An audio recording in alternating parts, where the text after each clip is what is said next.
Hello guys, good afternoon. This is Rick Ayaay, your on-site vlogger, your animal scientist.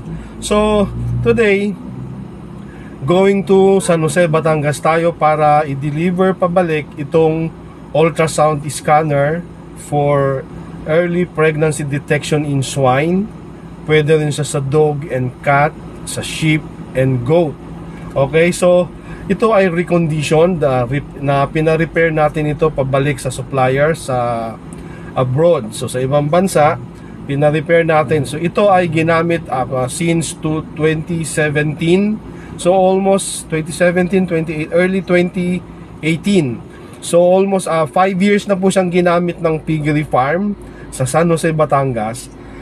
Last month lang nila ni-report na may defect. So nag-malfunction na siya after 5 years. So after 5 years, so last month pinadala na natin sa supplier para i-repair. So ngayon recondition na siya. So functioning na siya, ready to use na po siya sa breeding division ng isang piggery farm.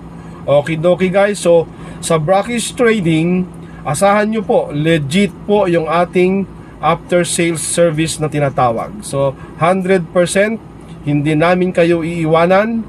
Pag kailangan na ng after sales service, nandoon po kami.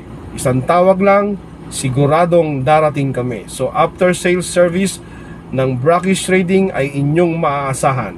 Okay dokie guys, so for possible orders or inquiry ng ultrasound scanner for early pregnancy detection, please call us at 0917-561-7788, 0932-886-7798. Look for Mr. Rick Ayaay, your on-site vlogger, your animal scientist. There you go guys. So pag kailangan yung gumamit ito sa piggery farm, please call us. Okay dokie, so yun lang po, going to San Jose, Batangas, and after Dr. Atoy Huelgas sa San Pablo, Laguna. So see you there, Dr. Atoy, sa may tao. So see you at Cafe Landia, San Pablo City. Okay, so coffee tayo doon mamaya, Doc Atoy. So yun lang po ang ating trabaho for the day. Sa livestock industry po tayo. Okay guys, so bye bye guys.